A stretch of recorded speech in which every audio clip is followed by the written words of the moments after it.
Are the 2010 NBA Finals underrated? Y'all know 2010 was when my Lakers won. So calm down, relax. Yes, I chose this video. Yes, I watched it. I saw it in 4K. Sit back, relax, and enjoy the ride, baby. It's hard to say that an NBA Finals that featured Kobe Bryant, Pau Gasol. Neither, QD. Once I'm done playing games. I don't like playing games super late at night because I'd be loopy. I don't really be trying to be. Paul Pierce, Kevin Garnett, and Ray Allen is baby, go wash up and say brush your teeth too, bro. It's underrated, but it's most definitely overlooked. Because of what happened in 2013 and 2016, not tonight, Cam. 2010 seems to get lost in the mix, overshadowed by some of the greatest finals the league has ever seen during the same decade. So I think it's time we give 2010 some flowers. It brought the Lakers and Celtics a storied rivalry to Do y'all think we get a Lakers-Celtics finals this year? I hope so. a new generation. We got the Boston Big Three 2 years removed from a title against the defending champions and the best player in the world. It was also a rematch of the 2008 finals, where the Celtics beat Kobe and the Lakers in a humiliating fashion. And now, LA had their chance at revenge. The 2010 NBA Finals had all the makings I just dropped my blunt again. I know where you're going. Of one of the greatest finals series of all time, and it absolutely delivered. I used to have this as my wallpaper on my phone, and I had a canvas of this. I don't know where it is now, though. It might be. Oh, should I put this up in the office? I think it's in my bin in another room.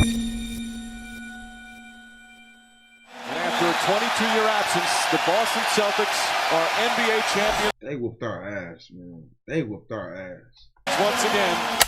Yep, that is not a typo. The Celtics beat the Lakers in Game 6 of the 2008 NBA Finals by 39 points. It's one of the most embarrassing performances in Finals history. But funny enough, it was just the second most embarrassing performance of those finals. Flashback to Game 4 with the Celtics up 2-1 in the series. The Lakers have a 24-point lead in the second quarter, and they seem destined to tie this series at 2. Fast forward to the end of the game, and yeah. The Celtics pulled off a miracle 24-point comeback against number 24 to go up 3-1. And in Game 6, they threw the knockout punch. Boston's newly formed Big Three humiliated MVP Kobe right off the court. It was utterly embarrassing. But LA was out for vengeance the next season. They rattled off a 65-win season, cruising through to the finals where they face the Magic. Yeah, the Celtics faced some injuries in the playoffs and lost to Orlando in the second round. LA gets their title, but it wasn't exactly revenge. 2008 left a bad taste in their mouth. They wanted their get back, and in 2010, they'd get their chance. That Game 7 game was still just cinema. Oh, she got parts in this? I feel like I need to lower the lights and get some popcorn. Damn. Shit. Entering the 2010 season, the Lakers had their eyes set on repeating as champions. They torched the Western Conference with a 57-win season, setting up a first-round matchup against a young Oklahoma City squad. Aww. And surprisingly, they pushed the defending champs to the limit. With 15 seconds left in Game 6 and the Lakers up 3-2 in the series, OKC is up 1 and just seconds away from forcing a Game 7. Won't use it, no fouls to give here. You gotta double him, you cannot leave him one-on-one. Bryant for the lead, misses, Gasol backs it in with 5/10 of a second remaining. Game 7 was not needed. With 0.5 seconds left, Pau Gasol puts back the Kobe miss, and the Lakers win a thriller against the 8-seeded Thunder. They was all super young at that time too, which is crazy because they could have definitely made that shit go 3-3. Other than 2016 finals and maybe possibly 2010, what are y'all favorite finals is of all time? Setting up a matchup against Utah. LA walked all over the Jazz in a sweep and faced a loaded Suns team in the Western Conference Finals. And in a pivotal Game 5, they'd get some more late game heroics. The foul limit, Odom will throw in. Bryant and comes up short. You know what? The Celtics Warriors one was a pretty good one to watch. It was a good watch. 2014, who won in 14?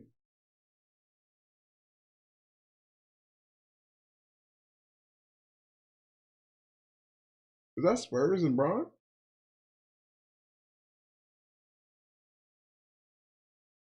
Who was 14? Mavs Heat wasn't 14. Mavs Heat was 11. Or 12. Yeah, 11 or 12, one of those two. Or 10. No. It was 11 or 12. No, I'm saying other than 16. Other than 16. Because we all know 16 is the best one. It came back 3-1. It's impossible. Nobody will do it again, probably. Most likely 99%. 2016 is the best one. Ron Artest beats the buzzer off Kobe's airball to get a massive Game 5 win. LA closes out the series Who was 13? Oh, Spurs. in 6, heading back to the NBA Finals for their 3rd straight year.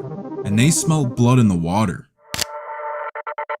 By 2010, age was becoming a problem for the Celtics. Paul Pierce was 32, Garnett was 33, and Ray Allen was 34, and their age was reflected in the standings. They finished with 50 wins on the season and just 4th in the East. Boston was slightly off from their championship days, but they still had some magic left in the tank. In round 1, they'd blow past Miami in 5 games and face the #1 seed Cleveland Cavaliers led by MVP LeBron James in round 2. And in an absolute shocker, Boston beat the Cavs in 6. A series that ended up changing Not really, because they never built around this nigga when he was on Cleveland at first. the course of NBA history. But at the time, we had no idea. The Celtics advanced to face the Orlando Magic in the conference finals, led by Defensive Player of the Year Dwight Howard. And in another shocker, Boston gets by the Magic in 6. Entering the playoffs, not a soul thought the 4th-seeded Celtics would make it this far. They went through an absolute gauntlet in the East, and now they gotta face a team that is foaming at the mouth for the rematch. Yeah. A rematch that seemed destined to happen. I wish I could go back in time and feel this moment again. Headed into the series, there was still some bad blood left over from 2008, and the tone for these finals was set just 27 seconds into Game 1. Paul Pierce and Ron Artest locked arms and wrestled each other to the floor. Both guys got a technical foul, and the stage was set. The game was relatively close until the 3rd quarter. LA began to pull away, and in the midst of a Laker run, Kobe gets a highlight reel block on Tony Allen and throws down the lob at the other end. The Mamba stuck the Celtics with a 30-piece, and Gasol tagged on 20. My fucking goat, man. God. 23 and 14. The Lakers get one step closer to revenge and win Game 1. God, man. Ray Allen put on a show in Game 2. He exploded for 32 points in an What do you mean by that, Ty? Because we have some real big men now. Sengun is really good. Sengun is he played for the Rockets. Sengun is a nice big man. Like, if you know what I'm saying? Sengun is one of them. Sengun is a paint dude. I mean, but you gotta think about it. We're in a day and age where 3-pointers are king. You need people that can stretch the floor. Not Rudy Gobert is worst player in the league. NBA record 8 3-pointers, going 7 for 7 from deep in just the first half. But Kobe had a response. He steals the ball and Jared Allen as well. Jared Allen is that much, yeah. Jared Allen is another. Beats the buzzer with a long-range missile to cut the lead to 6 headed into halftime. And it gave LA some energy. They dominated the 3rd quarter and found themselves up 1 with 3 minutes remaining in the 4th. And then the Celtics caught fire.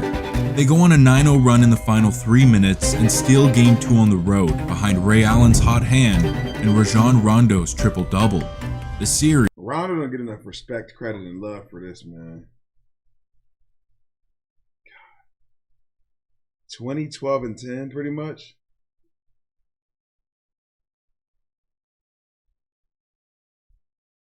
As a guard. Series is tied at 1.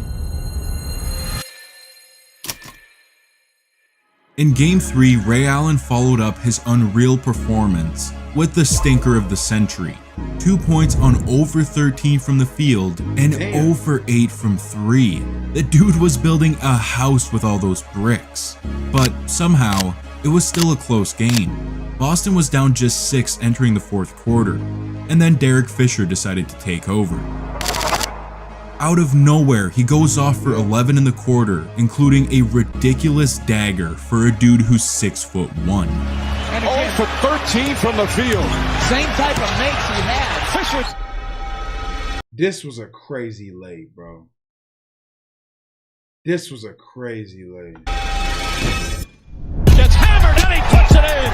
Derek Fisher hard to the back. Fisher's unreal coast-to-coast and one over a trio of Celtic defenders sealed the game for LA. 6 foot. And they go up 2-1.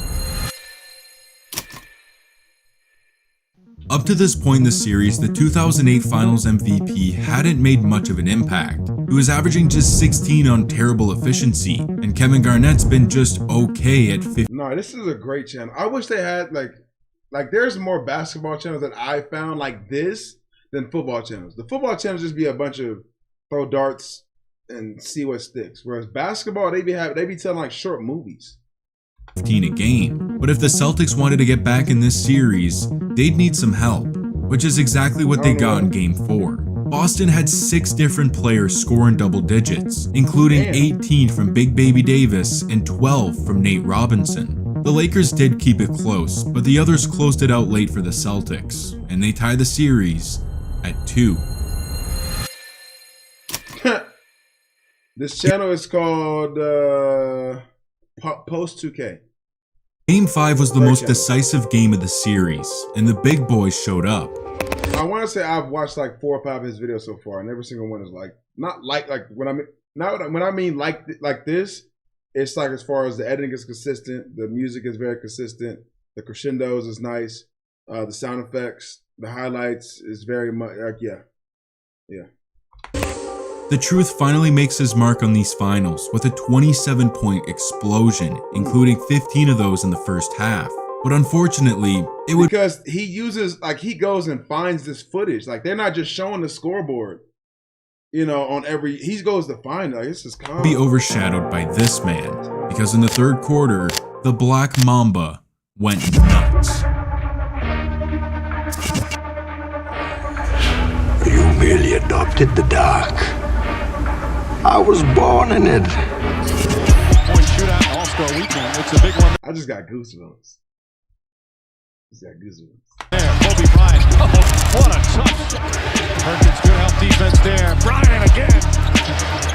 Bryant, one dribble. Alley-oop to Bryant. Oh, what a play from Bryant. Bryant from way downtown. Bang! Kobe Bryant again. Like, there's 2 people that I've always wanted to meet in this world. One of them I can't meet anymore. It was Kobe Bryant. The other one I still can't possibly, and it's Kendrick Lamar. That's it. I don't want to meet LeBron, cool. Obama, cool. Otani, cool. Tati's cool. You know what I'm saying? But those 2, shut the. I'm being serious. 17 points in the period. Shut up. Kobe put on a shooting clinic with a 19-point third quarter that was filled with long-range threes, heavily contested fadeaways. My dad don't leave the house, nigga. My dad goes to work and goes home and fucking swims in his pool like the good fucking grandpa. Well, he's not grandpa, so I can't say that. He ain't a gramps yet. And a lob.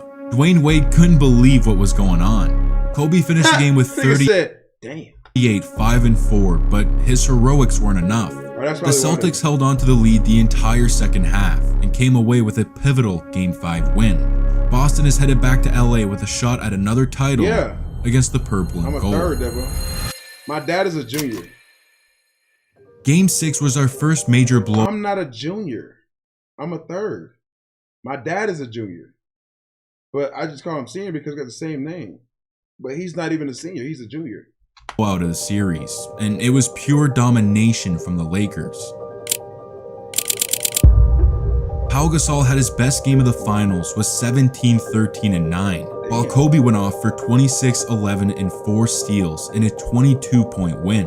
However, one of the major storylines from this game was Boston's starting center Kendrick Perkins. While battling for a rebound in the first quarter, Perk tore 2 ligaments in his right knee and he'd miss Game 7. A big loss for the Celtics, but they'd have to make do. LA blows them out and we get a do or die Game 7.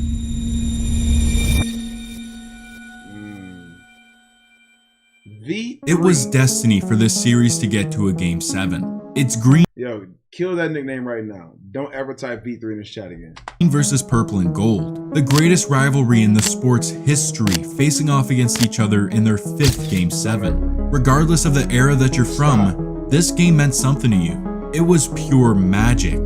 The beginning of the game, however, wasn't so magical. Call it great defense, poor offense, or just nerves, but scoring was the hardest thing to come by in the first half. Highlighted by Kevin Garnett flying into the stands for a loose ball with 8 minutes left in the second quarter. I remember this. The score is 23-23. It was a grind. Boston ended the half up 6, and you'd be surprised to hear that it was only 6, considering Kobe and I hope it is, Dre. I hope it is. Gasol were having a monumental struggle. Kobe had just 8 points on 3 of 14 shooting, and Pau had just 6 on 3 of 12. Thankfully, their savior Ron Artest was carrying the load. The third quarter was more the same. Bodies were flying on the floor, guys were battling for every inch on the court. It was an absolute war. The Celtics would get a short-lived 13-point lead before LA responded and got themselves back in the game, as they headed into the final 12 minutes, down 4. And in the fourth quarter, the floodgates opened. With 6 minutes to go, Derek Fisher throws up a sky-scraping 3 that splashes down to tie the game at 64. And then, Kobe gets going. He knocks down a couple free throws to give the Lakers their first lead of the second half, following it up with a mid-range jumper, and the crowd explodes. Although he caught fire for a moment, Kobe was in a funk the entire game. He'd finished with 23 and 15 on an iconic 6 of... Hey, relax, bruh. Nigga, shoot or shoot. Shoot or shoot, bro. Not too much of my goat. That wasn't no foul, nigga. It wasn't called. This happened 15 years ago. Don't worry about no foul. 24 from the field. But when it mattered, he was showing up. With 3 minutes left, Garnett throws down a hammer dunk all over Gasol, to which he responds with a ridiculous fading jumper over a Celtic triple team, putting LA up 6 with a minute and a half to go. And it only got crazier. Rasheed Wallace answers with a... Who would I say is the closest thing to Kobe's playstyle today? It's hard not to think Ant. It's hard not to think Ant. Because his game is just smooth. Like, it's just smooth. That was no, I didn't see shit. That was all ball. And don't they say the hand is a part of your ball? The ball's part of the hand? Has LeBron, on the all-time list in general, yes, I can say that. For my ghost though, no, it's still gonna be Kobe. It's my favorite player of all time. It won't be. But in general, for me, it goes LeBron, Kobe, Jordan. He passed him in 2016. Nobody's doing that shit. 3 to make it a 1. The Timberwolves is better than the Lakers. We'll see. We'll see in about.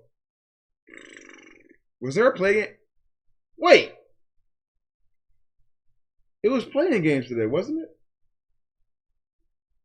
Oh no, it's tomorrow. It's tomorrow. I was going to say it tomorrow. All right, bet. 1 possession game, but the Lakers, a savior, comes. No. I thought they played today because I was looking at the schedule, but I was looking at the schedule last night, thinking I was looking at the one for today, but it was like 12 o'clock last night when I looked it up, and I thought it was tomorrow, or I thought it was like today. You know what I'm saying? Like, wouldn't it be nighttime? That's what I was thinking. True. My bad.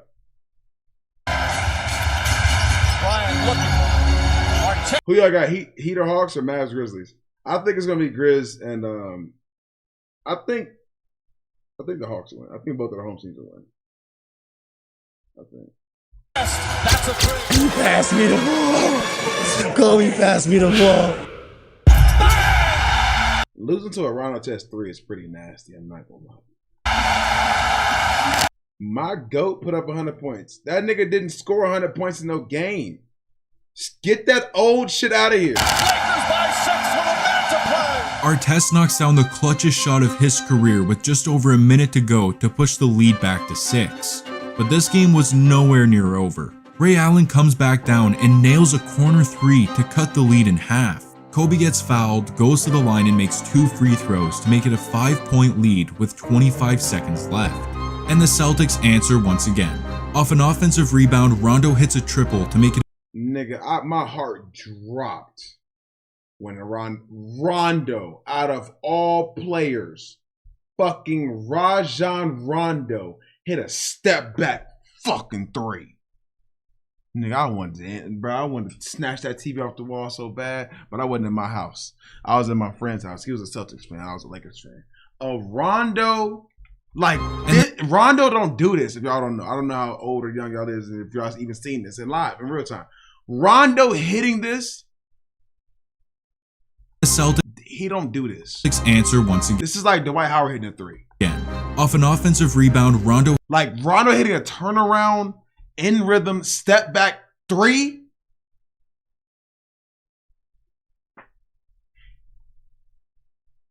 You can ask a Celtics fan.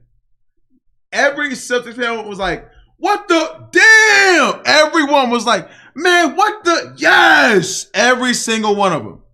Cause Rondo don't do this shit. They used to go around from the fucking free throw line damn near. So him hitting this, I was like, we finna lose, bro. hits a triple to make it a We finna lose.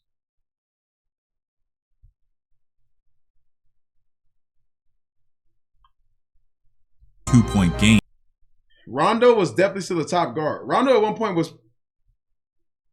he played whatever like CP3 was in like prime CP3, but Rondo was like a top 3 point guard at this time. What are you talking about? Are you good? You good? Rondo was very much Rondo just wasn't super flashy. Look at his team. This team without Rondo is not making it out the first round. Maybe. They're not making it out of the second round though, for sure. For sure. This team without Rondo, I don't think you realize Rondo was them to average in a triple-double. This team is not. This team is not making it out of the second round without Rondo. Rondo averaged a triple-double. Rondo is the reason their offense had any sort of flow. Yeah, like Rondo was like the motor. Like he like yeah, RC, they did. Yeah, Rondo was, people forget because Rondo wasn't a super scorer, but Rondo had all the steals, all the hustle. Rondo was even a good blocker. He was top defender. Assists went crazy, hella boards, flow of the game, getting it to the right person, setting up the offense. Rondo was the reason that these dudes were even at this point. Like, Rondo was the reason that they were here. Kind of. Not like the whole sole reason, but I'd say Rondo contributed as like a single person. I feel like Rondo contributed more than all these dudes. Because at this point, Ray Allen was just 3-point shooter. That's about it. He wasn't a real slasher. Could he dunk? Yes. Kevin Garnett wasn't a super ISO game player no more. He wasn't like he was in Minnesota or his years before. Could he still get some buckets? Of course. Could he still shoot space before? Of course. But he wasn't give me the ball. Give me the ball, get out the way. Same thing with Paul Pierce. Paul Pierce at this point, he was a little older, a little slower. He still had that slow man game. He could still pull up, make threes, do shots, but he wasn't ISO balling down the court. Because Rondo was running this. Rondo was doing this. So no. After outside of Rondo, I think it went Eddie House, Nate Robinson, and then like Big Baby Davis. That was their bench. And then Rasheed Wallace. That's their bench. That's what I'm saying. Like Rondo, bro, Rondo was a top point guard on the Celtics. I don't think people realize how good he was. He had all the plays that players don't want to make. He made them. And on the this nigga made a step back three, and my heart broke. Inbound, he comes just inches away from stealing the ball away from Kobe. This is easily the most overlooked moment of these finals. Kobe would have been crucified for turning this ball over and choking away the possibility of back-to-back titles. The Celtics would have gotten the chance to tie and force overtime or win and capture their second championship in just 3 years. Nobody cared for Rondo. Every Celtics fan loves Rondo. What are you talking about? No, I know he's rage baiting. I don't mind tonight though. NBA history would have been flipped upside down had that ball bounced just a few more inches in the other direction. He's rage baiting. No. But instead, LA gets the ball back, they make their free throws, and get revenge. Dribbles, puts up the three, won't go. That's how Rondo's shot's supposed to look. Rebound to Saul, picks it out to Odom. Oh, throws it ahead.